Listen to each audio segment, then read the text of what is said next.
This particular story was sent to me by one of my followers on Twitter. And when I first saw this picture, I was like, what in the world am I looking at? Not who, but what? And I'm sure y'all are thinking the same thing. But this individual's name is Nikki Jolie.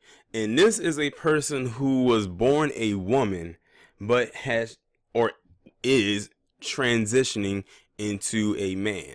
And you know what's so crazy? When I looked at the picture, I immediately knew it was a woman and just knew right off the bat that this probably was a lesbian, but I didn't know that they were transitioning to being a man. But anyway, this person literally did something that seems to be now a common theme. They pulled a hoax crime. I think it's safe to say that the gay community is going to have to hold a couple of L's so far this year. First with Jussie Smollett and now this individual. And this person basically back in 2017 burned down their own house for attention, because basically they said this person was a or is a prominent gay activist in the community and helped with a lot of gay rights and all of that stuff.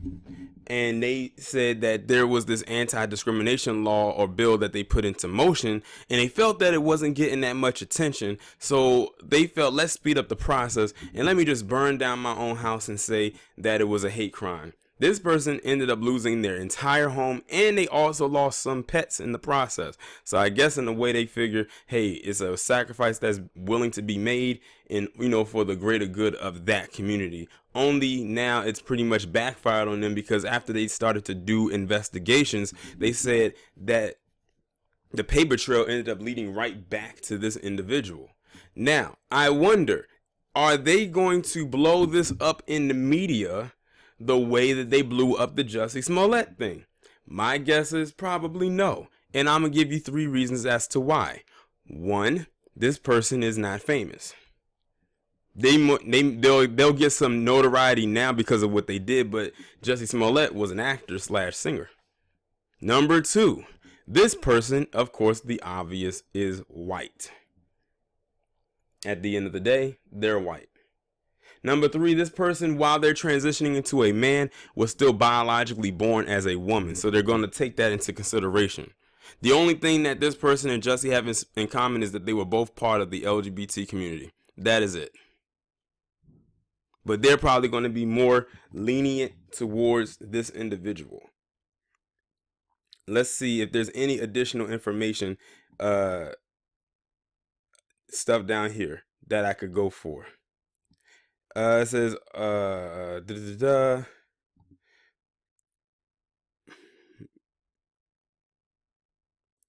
It doesn't really go into too much more detail, except that the case, that the house fire case is scheduled for March 8th, which is next Friday in Jackson County Circuit Court. Then they start talking about the different hate crime hoaxes that have gone on throughout the year. And of course, in this article they had to mention Jussie Smollett. I said he's going to be mentioning all kinds of hate crime hoax articles for years to come. He has now centered himself as the poster boy for this crap, even though this stuff has been going on, as far as these hoaxes with hate crimes go, has been going on long before he did what he did. But they're going to make him, they're going to make an example out of him, and it's already happening. So this person burned down the house because they passed a bill that they felt was not getting any attention, or wasn't moving fast enough. So they said, let me go ahead and stage and burn my own house down, call it a hate crime. I might lose my pets or whatever, but I got to do something. And then say it was a hate crime in hopes that, that it gets more attention, only for the paper trail to lead back to them. Or should I say the ash trail, the trail of ashes led back to this person.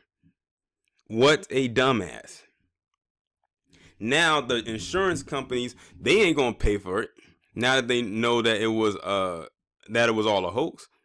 I hope they throw the book at this individual and run them through the media like they did Jussie. And this is not me defending him, but I'm like, hey, if you're gonna do the one, you do them all. You do the all.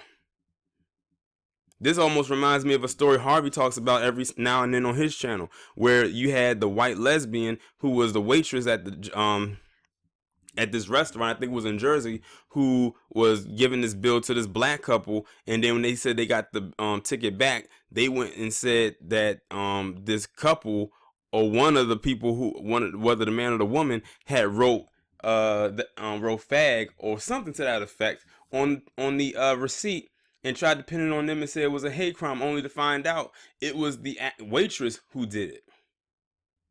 I think she got fired too, and rightfully so. Should have been brought up on some charges as well, because they could have got that couple hemmed up. But this kind of stuff happens more often than you would think. And like I said, this is another L that the LGBT community is going to have to hold.